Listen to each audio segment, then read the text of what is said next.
And that's really leads to a larger conversation, which is what are we trying to get done right True. I'm interested with all of that being said and the preparation that you alluding to as far as preparation cleaning the campus. I'm telling you, makes me think about dollars and cents. So we'll just say the elephant in the room to me is what does a budget look like when I may want Clorox wipes, I may want now? sanitation liquid, I may want someone to come in and wipe the classroom down. I mean, just so many things we're seeing happening. How and what is being done Mm. as it relates to the budget? Those are good questions. So this is the time of year when we normally be working on a detailed budget for next year to take to the board in May and June. We're a little behind that schedule because we were waiting to understand what the Federal Relief Act would do for us, what kind of resources it provides to backstop college. I'm not anticipating a big budget hit from our normal operations. The big challenge in the budget is international students. So they're contributing substantial revenue to the college, and international student enrollment will, in fact, take a hit. Remember, they pay 4 times the tuition rate that domestic students pay. In Mm, fact, all out okay. of state students, a student from Kentucky does that too. All So right. we're trying to understand exactly how much reduction in enrollment in international is going to be caused by this because you can't get an F1 visa right now. Our embassies all over the world are shut down. There's no visa applications being processed. We, in fact, deferred any new admissions of international students through the summer, in part because of that, in part because of safety issues. So we have about somewhere between 80 and 100 international students who are ready to go in the summer. We ask them not to come until fall, when it's safer to travel and makes more sense.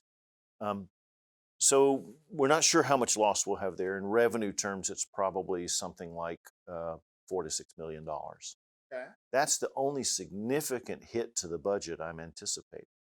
Okay. Now, the legislature passed along about $4 million of additional money, almost $5 million in additional money to us.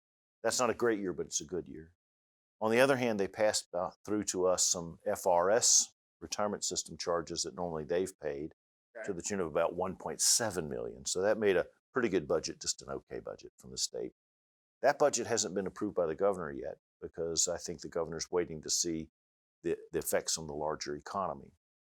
So it's possible that the state dollars will all disappear um, as they manage the state's revenue challenges Mm, through this.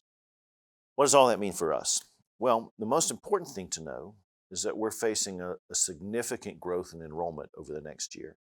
And that's driven by unemployment claims and all that sort of stuff. So when people lose their jobs or are mm-hmm. furloughed, they do just what we ought to want them to do. They go back to school to get more skills so they can be more resilient the next time around. And they're coming to us in huge numbers. And I'm anticipating, just like we had during the Great Recession, Okay. substantial growth that adds revenue Mm-hmm. um, and makes the budget manageable for a year or two. If the state fails to fund that enrollment, then it gets really tight by the second or third year. But this next year should be relatively manageable. Okay. So if you're reading in the papers about universities that have lost 40, 50, 60, $80 million, they're declaring financial exigencies, they're laying people off, they're cutting salaries on. None of that is expected at Valencia. I'll say, as I said last time we met, I can foresee no circumstances under which we would conduct a furlough of employees or lay off full time employees. And with regard to part timers, we expect to keep the normal level of part time engagement like we would in any other year. Mm-hmm. Treat people as though it were a normal year. They're just teaching in a different modality. That's all. And that's important for a couple of reasons. One is because we treasure those people, Okay. full and part time, Mm-hmm. and also because we need the capacity. Because when this enrollment surge is materializing for the fall, we're going to have shortages of staff and faculty to staff some of those sections. We're going to need everybody on deck. Okay. So our plan isn't to downsize. Our plan is to figure out with limited resources how to increase capacity to serve more students when they need us most. Okay.